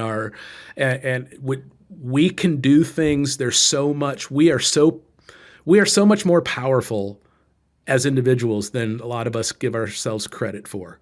And I think one of the biggest things that people need to hear. They need to hear other people say it. So I try to say it a lot. It is okay to say no. It's totally okay to say no. You don't have to, you can be tolerant of lots of things, but tolerance does not mean acceptance. There's lots of things that I'm tolerant of, but I will not accept them. I'm tolerant of hospitals, but I will not accept. You will now never catch me in a hospital, unless Not even if you were like in a car accident. Then I would have to be unconscious, and someone else would have to bring me in there. I mean, on one hand, it's like I think that might be a little extreme because you might be putting yourself in danger. Where it's like if you have internal bleeding or if you have like broken bones, stuff like that. But on the other hand, like there's a part of me that's like, yeah, I get it, because you increase your risk of other interventions that are, like you get put on that conveyor belt. It's harder to get off, and MRSA and just all the kinds of things that you can catch while you're at a hospital. But also I have watched hospitals kill my loved ones. Like it was the hospital that did it, not. So have I. Yeah. So but at the same time, if you are internally bleeding, I'd want a surgeon, to try to save your life, right? It's better than just accepting death. But that's just me. Yeah. If that was the case, then I would hope that my conscious self, or maybe if I was unconscious, those around me that know me, we would hire the services of someone to do that. Yeah, and maybe those services would be performed in a hospital, but they would be performed in a hospital that I'm paying cash for. See, I think my biggest aversion to hospitals, and maybe this is new information to some of your listeners, but when you enter a hospital, you're literally entering another legal jurisdiction, and you're giving up. You are literally giving up all of your rights. You become that. That's why you have to be discharged from the hospital. You are legally. You're admitting that you're admitting yourself into a hospital. So you are now there. You're in their care. You're in their legal jurisdiction. And so I will never give up. I will never give up the rights to me and my body and my decisions to anyone else. And so I would only enter a hospital if I had my legal ducks in a row. And that the hospital was well aware of it before I even walked in through the front doors. And more people need to know that. I did an interview with oh my gosh, I'm forgetting his name. Grace's dad, Scott. Oh, sorry. It's right into my brain, but it's Grace. If you Google learn True Health, or Google, if you do an internet search, or go to learntruehealth.com and search Grace, he lost the hospital killed his daughter, and he has proof. And he is now on a rampage to hold them accountable and to share this information, because senior citizens and the disabled are far more likely to be killed by hospital, like intentionally. And I know that sounds like crazy, because it's like who is out there killing grannies, but it is proven. It's proven. It's insurance company driven, because I know that. Well, you've already identified me to your audience as nutbag crazy, so why not continue in that direction? but I implore anyone to research this. The insurance companies, if you noticed during the nonsense of 2020 forward, the biggest casualty rate was in the older demographic, and there is enough. And I'm sure that the gentleman that you cited earlier, who's the Grace one, I'm sure he's aware of this too. That the insurance companies, they're a very sound and logical case can be made that the insurance companies, at least in part, used this event, and have for a while now, although not as blatant as it's been lately, but have been using the hospital apparatus to see to it that the older demographic is is killed off, if you will, They got paid to. because of the payouts. Yeah, they got paid to. And What? that's exactly what we talked about. Episode Yeah. 476. I looked it up. It's Scott Shara, episode 476 of Learn Child podcast. But that's, that's not news No. to those who have had it done, who've seen it. But you are so susceptible. Just like with pregnancy, you are more susceptible walking in to a hospital than like a home birth. As long as there's no complications beforehand, you are more likely to have a no intervention free. But when you walk into a hospital in labor, one intervention is designed to lead to another, and it's all designed to make money for the hospital, not for the best outcome of the child. We spend the most on healthcare. The United States spends the most on healthcare, and we have some of the worst outcomes. Tell me how that is still even acceptable. But you and I like are pulling our hair out, because we see the truth. We've run out of Plato's cave. And so many are still entertained by the shadows in Plato's cave, unwilling to come out and break their chains and come out. You know what, Ashley? I have confidence that our friends and family, if they just vote a little harder in November, all of this will get fixed. I'm sure of it. Don't you have hope? Now I'm starting to see why anarchy is so appealing. Not from the standpoint of like the mainstream not the mainstream anarchy, which is like I don't believe in violence. I don't believe in, but I definitely believe in being vocal and standing. Like vote with your fork, vote with your dollar, vote with. Use your choices to vote with where you want. So. Don't see an MD, see an ND, a naturopath, an old school one, not one that's been trained the last 15 years, but like go find a 70-year-old naturopath, 60-year-old naturopath, find holistic doctors, choose to set yourself up with, just like you would research and find the best plumber, the best mechanic, find your holistic team that supports you and educates you. The root word for doctor is docere, which means teacher. Yep. Your doctor is supposed to be your teacher, not the prescription pad holder. The word doctor doesn't mean, drug dealer. It means teacher. When was the last time your MD sat down and educated you and taught you how to support your body's ability to heal itself? Well, that's why you're listening to this podcast. I'm not a doctor, but I just play one on TV. So I love this conversation, and I know you and I could keep talking for hours about it, but what I want is to have the audience walk away with some actionable steps. So besides the fact that it's like the movie They Live, where you like take the glasses, you put the glasses on, you see the aliens. That's basically, you're going to walk around, start questioning everything. I was raised watching TV in the 80s and the 90s and watching the commercials for fast food and for all the, if they have to have, if there's a commercial for the food you're eating, stop eating it. That's one thing. If they ever had to market something to you, stop doing it, stop buying it, stop eating it. Like I told my son, never ever buy the laundry detergents. That they if they have to spend money marketing something, never buy it. It's not healthy for you. There's no money in making you healthy and creating health things. So you have to just, for one, never buy something that they market to you. But think about the marketing that made you feel so good and that got into your subconscious as a child, like the Tony the Tiger and all the sugary cereals we got marketed to. And we walk down those aisles and we have a trust. We look at, General Mills, and we look at Nestle Quick, right? We look at all these companies and we trust them. Why? Because they pumped garbage into our heads since day one to trust them. And we have to start to question the marketing that they used when we didn't have the critical thinking. So it got past our critical thinking into our subconscious, and now we're walking around trusting the system, and we have to pull ourselves out. So you have to start questioning everything. Don't eat or use products that are marketed to you. Like broccoli doesn't need a commercial, so it's healthy, it passes.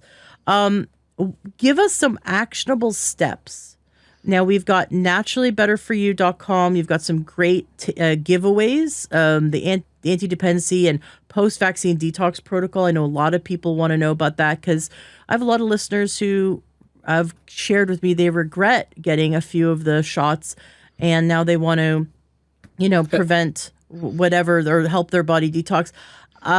When people come to me and ask, well, what can I do? I just got this. I just got this shot. What can I do to detox? I'm like, a time machine, because as far as I know, that's the only way to prevent the destruction that we allowed to our bodies, or those people did, not me. I would never let them come at me. They would have to hold me down kicking and screaming, which they actually did to several children and teenagers. There's videos of teenagers kicking and screaming. And it's disgusting, and it's so sad. And then we want to just shut down, and we want to go back into our safe matrix. We want to go back into the matrix and stop questioning everything, because it's too painful. It's too painful when you open your eyes to see the atrocities that are all around us. But we have to just move through it and go, I have to choose on a daily basis everything that could support my body and my family's, the bodies of all my family, ability to heal ourselves. And that is everything you eat, breathe, wear, drive, everything, every aspect of your life. It can be looked at, and you can make healthier choices. So give us some. And you've also have a Facebook group, the Red Pill Revolution Facebook group. I'm sure that would be interesting to go join. Tell us what's some homework. Give us some advice on actionable steps we can take. I know you're not big into telling people what to do, but suggesting, giving some suggestions. No, I don't like telling people what to do, but I love sharing knowledge, especially knowledge that I know has worked for me. And if it has worked for me, then there's got to be at least somebody else out there that it would be helpful for. And I would say this, two things. One, although it might sound strange at the moment, I would make it a goal to get to the point where you can someday walk into a grocery store and just be offended by what you're seeing. By what you're seeing. I'm not a prude or anything, and I don't spend time in adult bookstores, but you could put me in the raunchiest adult bookstore, and it still is not going to offend me as much as like standing in your average grocery store. And you look around and you see it's like food porn. Yeah. It's like toxic food porn. Yeah. And it's not even good. It would be one thing if it was good, but it's not. And then you see what people are putting in their carts, and look at the stuff, and I happen to think that it is okay to be judgmental. It's human to be judgmental. We're judgmental all the time. You use good judgment, you can use bad judgment, but being judgmental is a human quality. Look at the people that are pushing these carts that have soda hanging off the side and Little Debbie boxes and stuff, and take a look at the person pushing that cart. And again, it sounds a little rough, but usually those two situations match up. The person pushing the cart full of crap usually looks like what you would think would be the result of putting all of that garbage in you. But get to the point where you can walk into your average grocery store and just be offended. I am. I am too. I am too. But the other thing is, and this is probably the one of the biggest things that shaped the way that I live, and that is pick something easy. I think, and I've said it in the past, an easy thing would be like eggs. Pick one thing. Let's use eggs as the example, and just say from this day forward, I am never going to purchase eggs from any store ever again. Eggs, regardless of where you live around somebody who's doing chickens, and it's not that hard to find. So go and find the best eggs that you can find, and pay attention to not just the eggs or how they're packaged or how cute the little shop is that you're buying them from, like go even further than that. What were the chickens eating? What were they raised on? Where those chickens? What does the farm look like? Who are the farmers? And start really going to the source on things like produce, things like meat, things like eggs.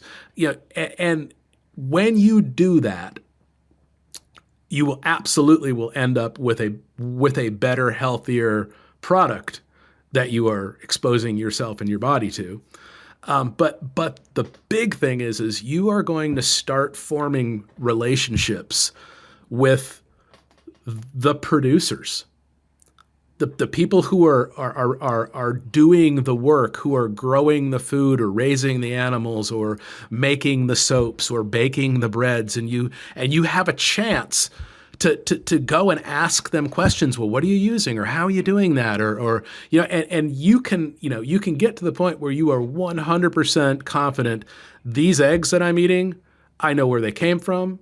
And I know that they are nourishing my body. There's no chemical, because you've gone and you've taken the time, you've chosen your hard, and you've made those relationships. And those relationships, I'm telling you right now, like, I don't buy eggs anymore. I go see my friends. That it's like buying the eggs is just a secondary part of the trip. I go see my friends, and I go to their beautiful farm, and I see their children, and I pet their animals, and you know what I mean? It's like, or you could just go into a Kroger and buy a pack of crappy eggs that are going to hurt you.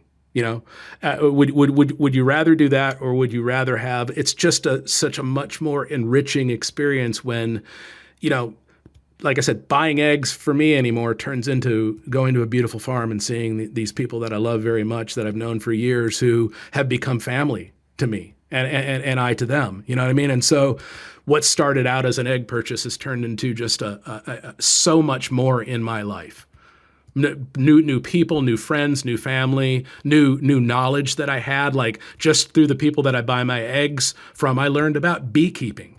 Cool. Which I had no knowledge of before, but they also have hives, and so I got to watch that process, and now I know that, and I would have never known about beekeeping had I not been purchasing my eggs from these people. And so you see what I'm saying? It's kind of like the gift that just keeps giving, and at some point, whether it's a natural occurrence or whether our friends at the state do it on purpose, at some point, those electronic devices that we all love so much, and those little plastic cards that we have in our wallets because nobody uses cash anymore, those things aren't going to work.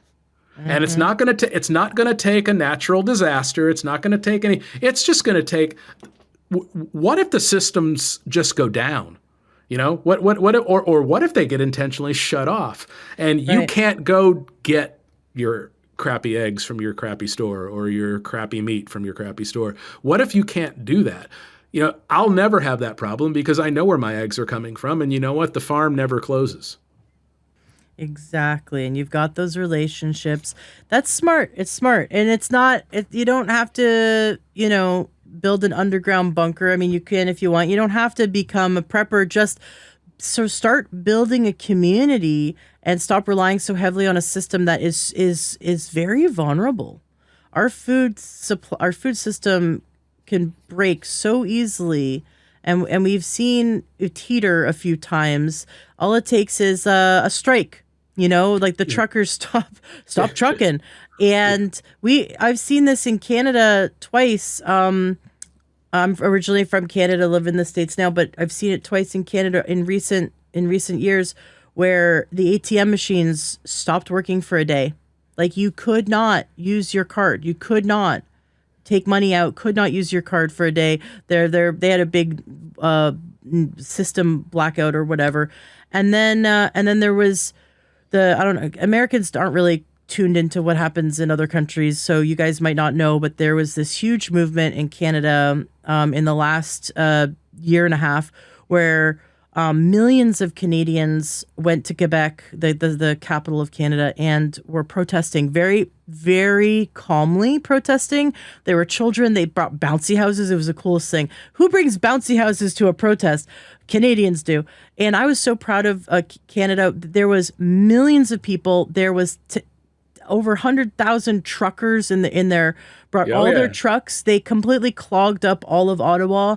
And it was because the Canadian government was forcing the vaccines on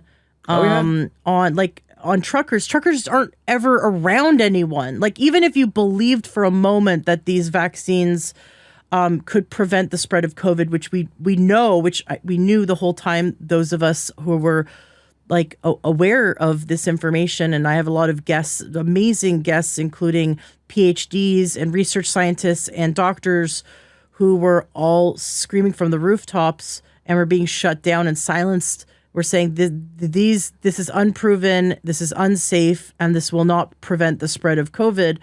And yet we were saying it, and we know now. Of course, we know now it's true. The devastation is true, unfortunately. But for the last 4 years, we were shut down and silenced by spreading the truth. The truckers and many Canadians stood up and said, it's not fair that you force this upon us. It's not fair that you force this upon the truckers. And there was this massive shutdown in Canada because Canada was protesting. And what the banks did. This is exactly what I'm getting to. Yes, the money. Oh. Yes, this is exactly what I'm getting to. Is Trudeau, the Prime Minister, he actually at one point he's on camera saying, "I know I'm going against the Canadian Constitution, and I don't care." He shut down. There's moms who donated. If you donated any money, it wasn't just shutting down the banks of the people who protest. If you were a mom who had a mortgage to pay, say single mom with 4 kids, had a mortgage to pay, donated $50 to one of the truckers for like food or gas or whatever, just because she believed in the cause, her bank account and everything was frozen. Yep. This was thousands and thousands and thousands of Canadians had their bank accounts just frozen overnight for donating to a good cause or for saying something on social media that that showed that they supported this. And this is just like what's happening with China. And if you think it's never going to happen here, like, I want to say something so loving to you to please pull your head out of the sand, that we can't blindly just trust. We see it in other countries happening, and it is coming our way. And the only way it doesn't is if we stand up and fight. But we have to be awake enough to stand up and fight. So I love your idea of making sure that you have set up relationships that support you.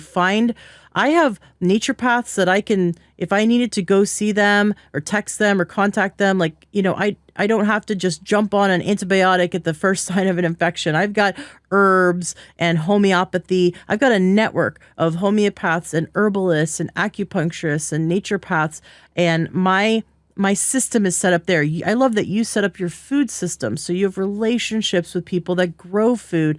So in the event of anything, you know that you have a network. You're not just going to be completely reliant on this local grocery store that could lose their food supply for many reasons. It's a very fragile system.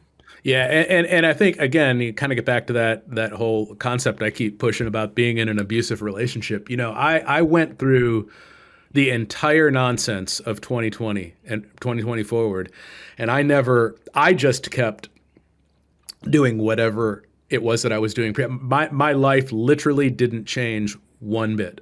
I kept a smile on my face, and I went wherever I would normally have gone, and I did whatever I normally would have did, and I didn't, and interestingly enough, and it probably was because I kept a smile on my face, and I wasn't out looking for confrontation either, but I, to this day, I've never worn a mask. Certainly didn't get the MAGA jab or any of the Brandon boosters. I didn't play into any of that nonsense because I'm not part of that religion. So in my mind, it didn't apply to me, and I just went on about my business. And I never had one person I don't have any Karen stories to tell you. I had one person one time ask me if I would like to put on a mask, and I just said no, thank you. Well, I And think you lived in a state in which that was much more easy. I lived in Washington, and Washington was like oh yeah, probably like yeah, yeah, Washington and New York, I think were yeah, among the yeah. worst. Yeah. It was See, pretty crazy. I'm in Tennessee, Oh and yeah, you're yeah, fine. yeah. But what I noticed though is there were pockets of I'm in Middle Tennessee, so I'm right outside the Nashville area, and Nashville's a big city, like like any other place. And if you went into Nashville, you noticed people masking and social distancing and all. But Nashville's real easy to get out of, and so you go 20 minutes in any direction, and you're in the wide open spaces. And this is just a simple thought, and maybe it's something. It's kind of a little nugget that I've carried with me since then. Is every single time that I looked around and watched how the humans were behaving, the staying 6 feet apart and wearing their face diapers and getting all jabbed up and everything. The birds kept being birds, the dogs and cats kept being dogs and cats, cows, everything, trees, everything else carried on as if just another day. Because you know what? It was just another day. It was all that what we witnessed was proof positive of how powerful fear is, and two, just how easily herded some human beings can be, because it was very visual. You could see the people who were being compliant.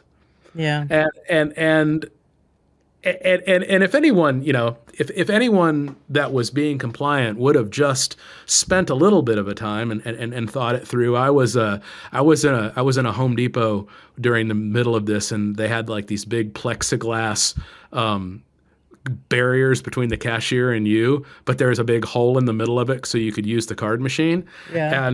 And the lady that was ringing me up had 2 masks on, so she was real serious about this. And I asked her, I was joking, I was joking, but I don't think she caught the joke until after. I tapped on the plastic thing and I said, hey, these are kind of handy. Do you guys sell these? And she goes, no, why would you want one of those? I said, oh, well, for flea control, flea and pest control. And she goes, they're going to climb right over the top of it. And I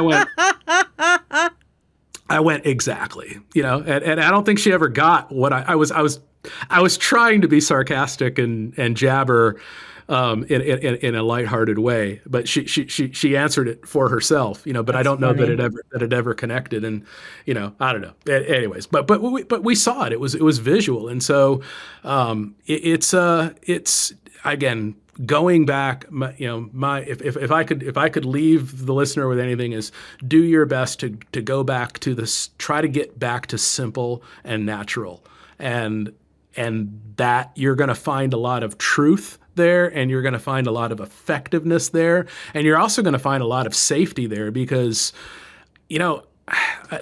most of the things that cause human beings harm or peril are toxic man-made things. And I've never heard of anyone dying of broccoli.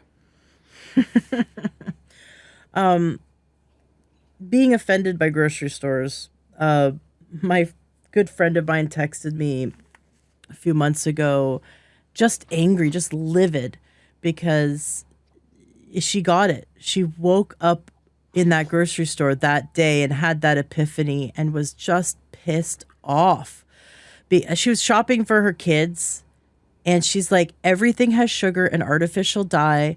Everything is laced with MSG. Everything has dairy. And she's just going down the list. And when I say dairy, because, there's a big difference between getting raw milk from your neighbor's cow and what they process, what the pasteurized, processed, homogenized, powdered, all that stuff. So it's no longer, I'm sorry, but there's a certain percentage of people that can handle cow dairy or goat dairy. And, if it's from your own goat that you love so much and you raised and you have a great relationship with that goat and you want to drink its milk, and you find you're healthier for it, then do it. Go ahead. But thinking that the dairy that you're drinking and that you're getting from your grocery store is healthy, it's not healthy for the cow, it's not healthy for the environment, it's definitely not healthy for you. No. It's so disgustingly processed. And I have whole episodes. I actually have 2 whole episodes on that subject alone. But I can get off on so many tangents. She was livid by all of the chemical crap in the food. Most food in the grocery store is not food. If it comes in a package, if it's made in a plant, it's feed. It's feed. I love that. I love that. It was Mary Lou Henner, by the way, who said choose your hard. I'm sure you could find a YouTube video of her if you type choose your hard and Mary Lou Henner. She gives a great talk on that. So she got angry and she texted me and she goes, "How do you do it? I am livid. How do you do it?" And I'm like, "Yeah, I get it. You have to shop the perimeter of the grocery store. If you're going to be in grocery stores, I go to natural. I actually shop around to a lot of different more natural stores. I order a box also from farms that gets delivered straight to me. So that's fun too. But shop the perimeter of the grocery store. Don't go down the aisles. Don't buy processed food. If you want to have bread, make your own. That's a big fad now. And if you want to, I make my own yogurt, with cashew. I make a cultured cashew. If I want yogurt, you get interested in making your own products. Think about the pioneers. They had to make literally everything. And it would be great if we started developing our own skills to be able to do more for ourselves instead of rely on a manufacturer to make the lowest quality product. Eating at restaurants is another thing. Restaurants will choose, Restaurants choose the lowest quality ingredient. They're paying the least amount that they can pay. And it's not healthy at all. It's designed to taste good and to jack up your dopamine. It's a drug. It's like going into an opium den. You're going. If you, regardless of what restaurant you eat at, with very few exceptions, it all comes off of a Cisco truck. Yeah. All of it. It doesn't matter whether you're at restaurant A or restaurant B. All that stuff came off of a Cisco truck. It's gross. It is. Yeah. And speaking of gross, you were talking about pasteurized dairy.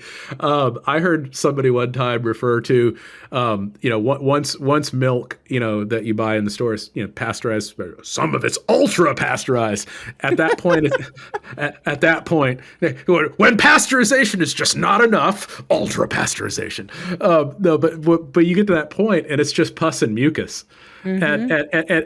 And that's about all I was never a big dairy guy anyways, but that's all I needed to hear is pus and mucus. Mm-hmm. Well, enjoy that and enjoy your nice tall glass of pus and mucus. And thank you, Louis Pasteur. You just gave us so many gifts. Well, and the industry ran with it, of course, because if they can shelf stabilize something and make it last longer, of course, killing all of the healthy microbes in the process, they're all for it because it makes them money, right? So we have to question everything, and that's the takeaway. Question everything. Do the opposite of what everyone else is doing. You'll probably end up living much longer, much healthier. And it's okay, and it is okay to do that, because I'll give people under 30 a break, but if you're over 30 years old, you've never lived, none of us have ever lived a day. We've never spent one day of our lives when we haven't known. We were literally born into the meme that we know corporations and politicians are dishonest and self-serving and profit-driven. Okay, we've known that. The dishonest politician and the profiteering corporation, those are memes. We were born into that. So we know it. We know it instinctively. Why do we continue to not just trust them, but we let them nourish us? We let them medicate us. We've turned over. I'm even against the term healthcare. Oh yeah, that's the marketing right there. You know what healthcare is? Being alive. That should be what could be. Do you think a bird wakes up in the morning and thinks about its healthcare? Its healthcare is staying alive that day. Stay alive, get some water, get some food, and stay alive. That's healthcare. And it's that simple. Get some water, make sure it's good water and doesn't come out of a tap or a bottle. Make sure it's good living water. Get some good living food and stay alive. You do those two things, chances are you'll stay alive. Thank you so much for coming on the show. So many directions we could do this for hours. And I have a lot of interviews that touch on these different topics, going down these different rabbit holes. So listeners can definitely keep listening to the episodes, but also plug into John and go to his Facebook group. And I find it ironic that you have a Facebook group. I don't. To be perfectly honest with you, I lead a Zuckerberg-free life. So. Oh, you don't? So who runs your group? Well, we have a team. Okay. The Red Pill and the Naturally Better team. There are those that jump in that cesspool and because there's still people that exist in that cesspool that are truly looking for good information. And so yes, exactly. It's okay to use the system as long as you understand the system is like evil, corrupt, and out to suck your money from you and your life force. Great. So listeners could go to the redpillrevolution.com or naturallybetterforyou.com and check it out. Thank you for this fun conversation in which I hope everyone remembered their tinfoil hat. I know I certainly did.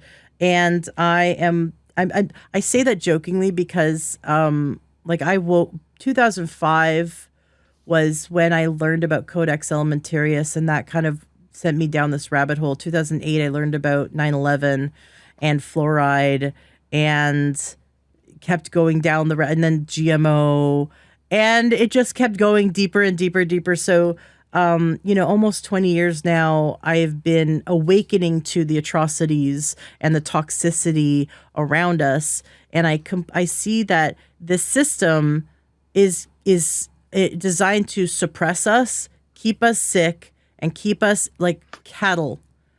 And I am not a cattle. I rage against that, and I hope you do too. I hope you become the salmon swimming against the cattle, and that you look into how to make every aspect of your life healthy and maintain your anonymity, right? So that's what we're going for is creating those communities to support each other, which I like that you suggested. I think that's a good suggestion. Thank you. And next time we talk, we can dive into the. I think tinfoil is a conspiracy because I've never seen it on the shelf. I've only ever seen aluminum foil. I've never seen tinfoil on the shelf. Funny. So I don't know. Awesome, John. Well, thank you so much for coming on the show. This has been fun. Oh, Ashley, thank you so much. This has been fun. You run a tight ship, and I love your show, and I hope something in all of this was helpful to your listeners, and I'm just super proud to be a part of it. Imagine a life where you feel vibrant and full of energy. Now make it a reality with TakeYourSupplements.com. Ditch the endless trial and error of supplement selection. Our trained health coaches are here to craft a personalized health regimen that truly works for you. Visit TakeYourSupplements.com and learn how easy it is to start feeling better today. Your health is an investment, not an expense. Visit TakeYourSupplements.com today and get a free health consultation. You know, when I heard about these specific supplements over 12 years ago, I heard about them back in 2010. And the first thing that went through my mind was, that sounds too expensive. And at the time, I didn't have a lot of money, but I also had a ton of health problems. And it wasn't until years later that I finally gave it a try. And I couldn't believe that I had stopped myself, that I had limited myself, because I had decided somewhere that it sounded too expensive without even doing the research. And it turns out I was able to fit it into my budget, and I started feeling better immediately. Within 5 days of taking these supplements, I began to get my energy back. My chronic adrenal fatigue began to go away. Within 3 months, I no longer had type 2 diabetes. Within 2 years, I no longer had polycystic ovarian syndrome and I was able to conceive naturally. I was told I'd never be able to have kids when I was 19 after a battery of tests with an endocrinologist.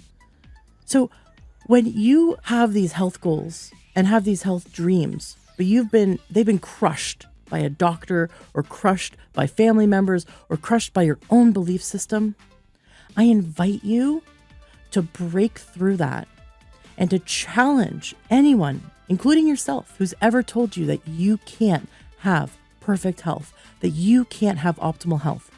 Because at takeyoursupplements.com, we have some amazing health coaches that want to show you the way to support your body's ability to heal itself. Your body is amazing and miraculous. We grew from these tiny cells into 37.2 trillion cells. Your body has a God-given ability to heal itself. And what we have to do is give it the raw building blocks it needs to build healthy cells. And that's what the coaches at takeyoursupplements.com are here for. They're here to show you the foods to avoid and the foods to eat to nourish your body and the supplements to fill in those gaps, those nutrient gaps, so that your body's getting, and every cell is getting every key nutrient it needs to create optimal health. I've been working with these supplements for over 12 years now with my clients and with my family and with myself. And I can't believe how many illnesses and how many health challenges I have seen people overcome. And you can too.